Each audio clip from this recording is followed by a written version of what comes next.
ये कहानी है लक्ष्मी की, जो सेठ बलदेव सहानी के घर की लक्ष्मी थी।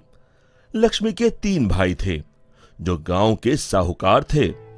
तीनों के तीनों हट्टे कट्टे और तंदुरुस्त थे, और लक्ष्मी अपने तीनों भाइयों की जान थी। जब लक्ष्मी 18 वर्ष की हुई तो सेठ जी ने लक्ष्मी के विवाह के लिए घर में पंडित जी को बुलाया। यजमान, बेटिया की कुंडली जिस युवक से मिल रही है वो एक बहुत ही साधारण परिवार का है।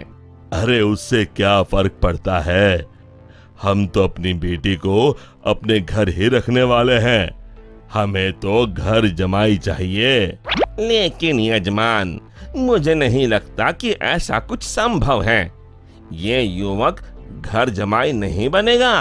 तभी सेठ जी की बेटी सेठ जी के पास आई और उनके कानों में कुछ फुसफुसाई। उसकी बातें सुनकर सेठ जी के चेहरे पर मुस्कान आ गई। ठीक है पंडित जी, आप शादी की बात आगे बढ़ाइए। और फिर कुछ महीनों में लक्ष्मी की शादी एक बहुत ही साधारण युवक विमल से हुई। शुरू में दोनों की अच्छी बन रही थी और विमल की मां सरिता भी बहुत खुश थी। एक दिन सोते वक्त लक्ष्मी ने विमल से बात की। ना इस घर में ढंग का सोफा है, ना गद्देदार पलंग और ना ही टीवी। ए जी, आप मेरे साथ मेरे पापा के घर चलिए ना, वहाँ सब कुछ है। नहीं लक्ष्मी, अब यही तुम्हारा घर है, तुम्हें इसी घर में रहने की आदत डालनी होगी। उस दिन के बाद लक्ष्मी हर छोटी छोटी बातों पे विमल से झगड़ा किया करती। उनके बीच बात इतनी बिगड़ गई कि अब लक्ष्मी कभी बेलन तो कभी बर्तन फेंक फेंक कर विमल को मारती। विमल बेटा, ये क्या है, तुम दोनों ऐसे लड़ क्यों रहे हो? माँ, ये रट लगाए बैठी है कि मैं भी इसके साथ इसके बाप के घर में जाकर रहूं, घर जमाई बनकर। भला मैं ये कैसे कर सकता हूँ, और इसीलिए हमारी रोज अनबन होती है। एक काम कर, तू उसे अच्छे से समझा कि अब यही उसका घर है। अगले दिन फिर से लक्ष्मी विमल को अपने घर चलने के लिए जोर डालने लगी। आप मेरे साथ मेरे घर चलिए, आपको यहाँ गरीबों की तरह जीने की कोई जरूरत नहीं है, मेरे पापा के पास सब कुछ है। मैंने तुम्हें कितनी बार बोला है, मैं घर जमाई नहीं बनना चाहता हूँ। अगर आप खुद से मेरे साथ नहीं चलोगे तो मैं मेरे भाइयों से बोलकर आपको जबरदस्ती यहाँ से उठवा लूंगी। बहू की ये बात सुनकर सरिता को अपने बेटे की चिंता सताने लगी।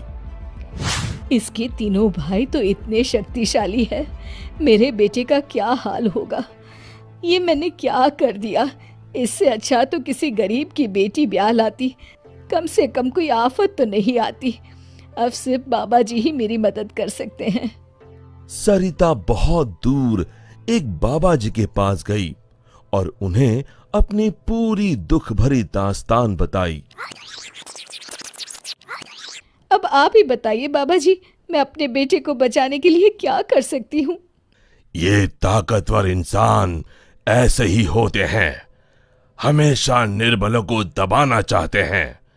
अब सिर्फ गुफा में रहने वाली डायन ही तुम्हारी मदद कर सकती है, सिर्फ वही तुम्हें ताकतवर बना सकती है, जिससे तुम अपने बेटे को बचा सकती हो।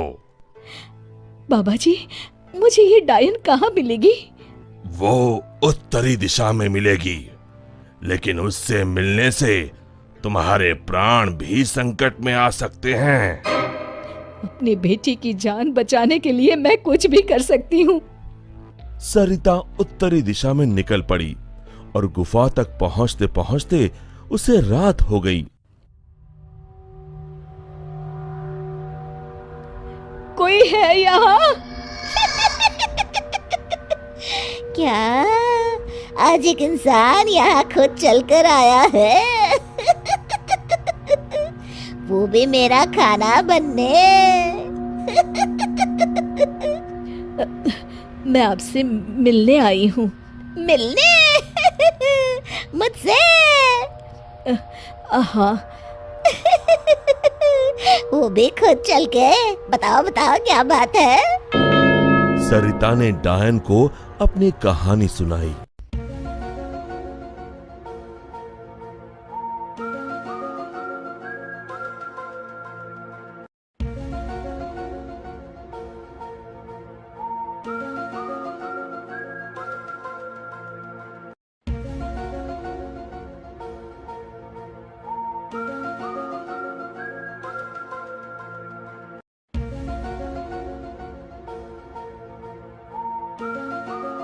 उपाय तो है लेकिन बहुत कठिन है। मैं अपने बेटे को बचाने के लिए कुछ भी कर लूंगी। तुम्हें मेरा श्राप अपने ऊपर लेना होगा, जिससे मेरी सारी शक्तियाँ तुम में आ जाएंगी। तब मैं आजाद हो जाऊंगी और तुम डायन बनके यहीं गुफा में रहोगी और ना ही सूरज की रोशनी में निकल सकोगी बाहर, क्योंकि डायन की शक्तियाँ सिर्फ रात को ही काम करती हैं। क्या तुम्हें ये मंजूर है? विमल को बचाने के लिए अगर मुझे डायन भी बनना पड़े तो मंजूर है। डायन ने कुछ जादू किया और डायन की सारी शक्तियां सरिता में चली गईं और अब डायन आजाद होकर एक औरत बन गई और सरिता डायन बन गई। यहां पूरा दिन हो गया था। विमल ने गांव में जाकर मां को ढूंढा, लेकिन मां कहीं नहीं मिली। रात को वो घर पहुंचा तभी लक्ष्मी उस पर बरस गई। ये सब सरिता अपनी शक्तियों से देख रही थी और उसी समय सरिता डायन के रूप में वहां पहुंची। सरिता को डायन के रूप में देखकर उसके पैरों से मानो जमीन खिसक गई। सरिता जोर जोर से हंसने लगी।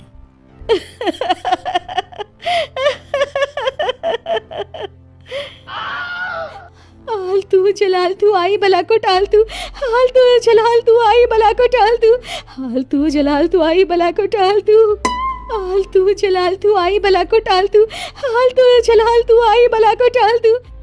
जैसे तैसे रात को लक्ष्मी सो गई और सुबह होते ही अभी अपने भाइयों को बताती हूँ कि आपने मुझे बेलन से मारा। लक्ष्मी दरवाजे से पांव बाहर डाल ही रही थी कि सरिता ने अपने हाथ लंबे कर कर लक्ष्मी के पांव पकड़ लिए। अब तुम इस चौखट के बाहर बिल्कुल नहीं जाओगी। एक बार फिर से लक्ष्मी बेहोश हो गई। अब जब भी लक्ष्मी कुछ बेतुका करने जाती थी, सरिता बीच में आकर अपने बेटे को बचा लेती और बेचारी लक्ष्मी डायन से डरकर घर के कोने में दुबक कर बैठी रहती। हालतू जलाल तू आई बला को टाल तू, हालतू जलाल तू आई बला को टाल तू, हालतू जलाल तू आई बला को टाल तू। विमल दिन रात अपनी माँ को याद करके रोता। तू कहाँ है माँ? कहाँ चली गई मुझे छोड़ के?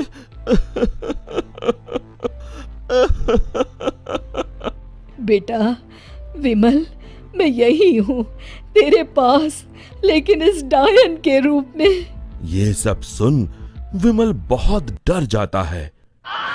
डर मत बेटा, बस मुझसे तेरा दुख नहीं देखा जा रहा था, इसलिए मुझे ये सब करना पड़ा। ये सब पीछे खड़ी लक्ष्मी सुन रही थी। तभी सरिता ने उसे अपनी शक्तियों से दीवार पर लटका दिया। जा रही हूँ, मगर एक बात समझ ले, मेरे बेटे को परेशान करने की भी तूने या तेरे घर वालों ने सोची तो मैं यहाँ फिर आ जाऊंगी। जी जी जी माँ जी। तभी तो कहते हैं, माँ से बढ़कर दुनिया में कुछ नहीं। माँ एक वरदान है जो अपने बच्चों के लिए कुछ भी कर सकती है।